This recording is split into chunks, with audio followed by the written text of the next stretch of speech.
guys, the burpee box jump overs. There's a lot happening. And when there's a lot happening, a lot of times we like to try to think of making it more simple and reducing it to the most easy version that we can do. And then from there, think about making it more complicated, more explosive, and only usually when the reps are few. Now, Amy's gonna go ahead and just do one or two. She's gonna do one where it's very explosive, right? Being like, go, we're getting after it. It's fast, right?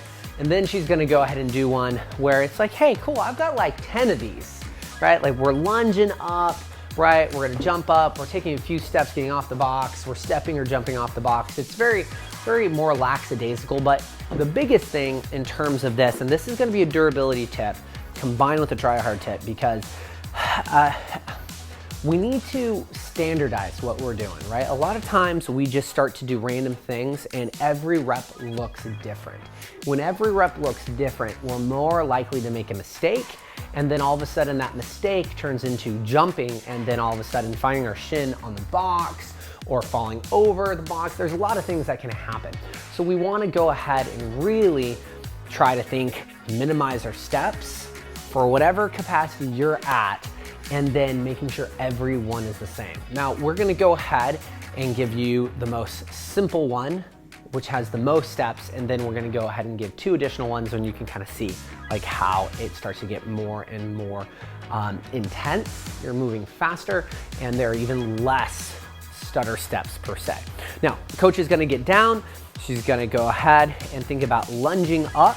That's gonna go ahead and find herself as close to the box as possible. Then from there, we're gonna jump up, and then we're gonna go ahead and take 2 steps, 1, 2, find ourselves, and then from here you can jump or step down, doesn't really matter, and there's your easiest version. Notice we really minimized a lot of the stutters.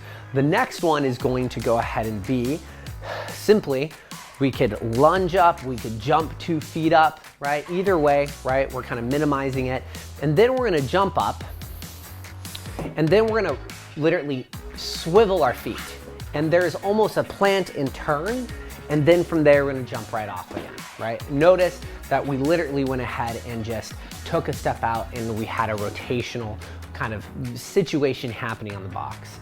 The next item that we would do is as we jump, we're rotating on and then rotating as we jump again, right? Very much like a bar facing burpee type of situation. A lot of these look the same, or the concept, but the implement is just getting changed, that we're jumping up and over. Now, the next one is going to be a little interesting. It's more like a box step up that sometimes people do. And this is where it can be the fastest and the least amount of energy, where we step or jump, and then there's this pivot, we're staying low, and then we're able to get off the box. And really what's happening is we're trying to keep our body as low, which means we're having the least amount of work going up, and everything's just trying to stay as close to this horizontal flat plane as possible. Now, the only thing when we think about these twisting moves, we want to think of what is the material of the item that we're doing it on, and what is our grip of our shoe. Because there has been times that I've seen people do this and things just grip and they go to turn, and their body turns, but their foot doesn't, and then the knee twists really hard. So if you are thinking that you have really grippy shoes, grippy box, and you're kind of worried about your knees, definitely don't try to do the twist, right? It's just something that's not worth it. So those are gonna be your durability and try hard tips for this movement. They're all kind of mix and stack up in each other. Good luck, have a good one.